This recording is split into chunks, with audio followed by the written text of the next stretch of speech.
Exercise 1.1 में कह रहे हैं कि find out sets from following, कि आप नीचे सवालों में से कौन से सेट्स है और कौन से सेट्स नहीं है। तो हम क्वेश्चन नंबर 1 की तरफ आते हैं कि 1 नंबर में कह रहे हैं कि colours in our national flag, हमारे कौमी झंडे में जो कलर्स है, जो रंग है, तो वो हमें मालूम है। तो ये क्या है, ये हमारे पास सेट, क्योंकि इसमें दो कलर्स है, एक वाइट है और एक ग्रीन है। इस तरह क्वेश्चन नंबर 2 जो है ये वावल्स है, और ये भी हमें मालूम है कि वावल जो है ए ई आई ओ यू, हम इसको वावल कहते हैं और ये हमें मालूम है, तो ये भी सेट है।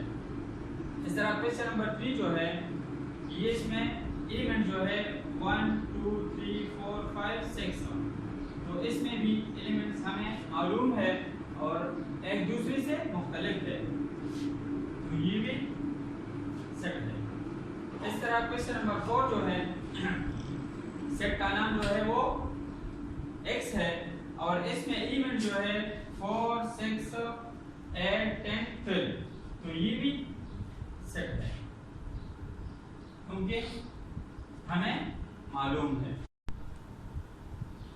Question number 2, if a is equal to एक सेट दिया है, इसमें एलिमेंट जो है वो 1 3 5 7 9, fill in the blanks with the symbol ER।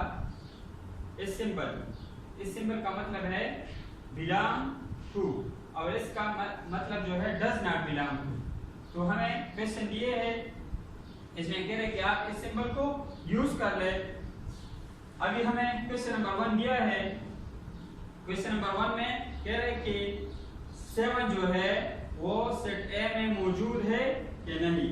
तो आप देखें 7 जो है वो सेट ए में मौजूद है, तो हम ये सिंबल बिलोंग वाला इस्तेमाल करेंगे, ठीक है। हम ये सिंबल इस्तेमाल करेंगे। सेट ए में 7 मौजूद है, तो 7 जो है वो सेट ए से ताल्लुक रखता है। इस तरह क्वेश्चन नंबर 2 जो है इसमें 13 है, सेट ए का एलिमेंट जो है वो 13 है। तो अब हम देखेंगे कि सेट ए में 13 मौजूद है कि नहीं।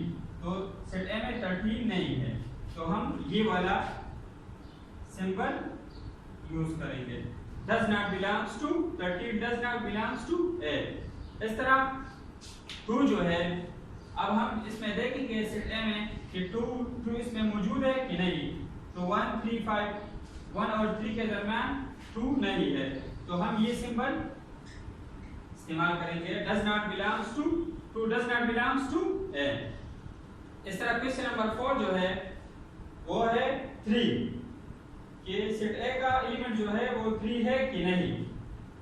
तो आप देखें कि 3 जो है वो सेट ए में मौजूद है, तो हम ये वाला बिलोंग वाला सिंबल इस्तेमाल करेंगे।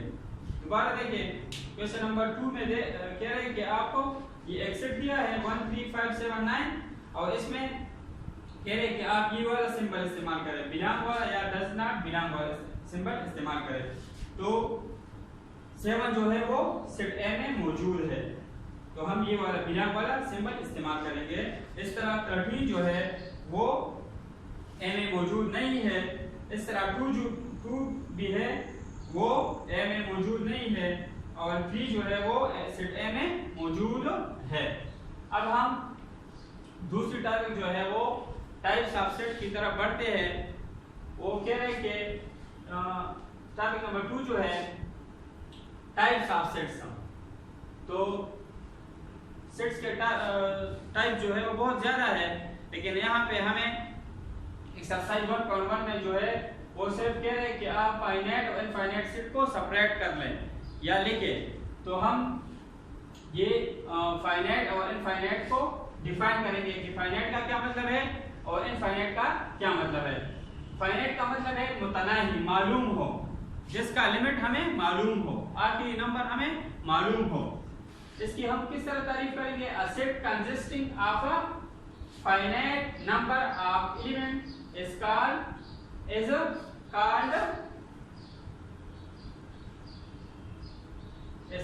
Finite set. क्या मतलब हो कि वो सेट जो इसका जिसके एलिमेंट हमें मालूम हो तो हम इसको फाइनाइट एलिमेंट कहते हैं या मुतनाही एलिमेंट कहते हैं। एग्जांपल की तरफ बढ़ते हैं। x जो है set of days in a week. एक सेट दिया है x, इसका नाम x है और इसमें कह रहे कि डेज इन अ वीक, तो डेज इन अ वीक हमें मालूम है 7 है, तो ये फाइनाइट सेट है। इस तरह दूसरा एग्जांपल जो है वो a है और इसमें एलिमेंट जो है 1 2 3 4 5 अप टू 50, तो ये भी हमें मालूम है कि इसका लास्ट नंबर जो है वो हमें मालूम है, वो 50 है, तो ये फाइनाइट सेट है। दोबारा देखें, फाइनाइट सेट का मतलब है वो सेट जिसके नंबर हमें मालूम हो, जिसका लास्ट नंबर हमें मालूम हो। आसान। इस तरह दूसरा टाइप जो है वो इनफाइनाइट सेट है और इसका मतलब है कि वो सेट जिसका आखिरी नंबर जो है वो हमें मालूम नहीं हो। तो हम डिफिनेशन की तरफ आते हैं। अ set consisting of an unlimited और इनफाइनाइट सेट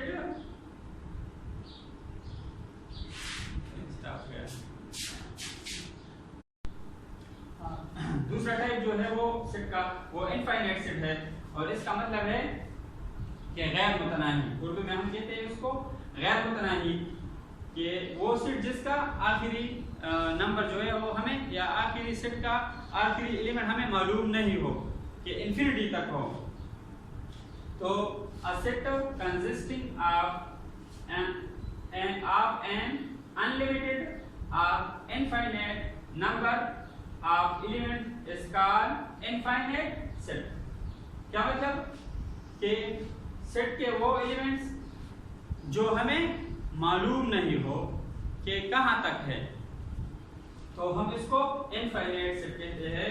एग्जांपल जो है वो W का मतलब है होल नंबर, और होल नंबर जो है वो नंबर होते हैं जो 0 से स्टार्ट होते हैं, तो ये हमें मालूम नहीं है कि 50 तक है, 100 तक है, 1000 तक है, 10,000 तक, लाख तक है, पता नहीं।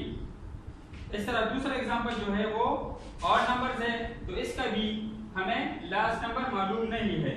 1 3 5 7, इस तरह 11 13 है, 17 है, तो इसका लास्ट नंबर हमें मालूम नहीं है, तो ये भी इनफाइनाइट सेट है। इनफाइनाइट सेट के एग्जांपल जो है वो एग्जांपल नंबर 1 जो है वो W, तो W का मतलब है होल नंबर, और इसमें एलिमेंट जो है ये 0 से स्टार्ट होते हैं, 0 1 2 3 अप टू इंफिनिटी। तो इनफाइनाइट का मतलब है कि वो सेट जिसका हमें लास्ट नंबर मालूम नहीं हो, तो यहाँ पे लास्ट नंबर हमें मालूम नहीं है कि कहाँ तक है। इस तरह दूसरा एग्जांपल जो है वो और है, और ओ का मतलब है ऑड नंबर, और ये इसमें एलिमेंट जो है 1 3 5 7, इस तरह 11 है, 13 है, वो नंबर जो 2 पर पूरा तकसीम नहीं होते, तो हम इसको ऑड नंबर कहते हैं। तो ये भी इनफाइनाइट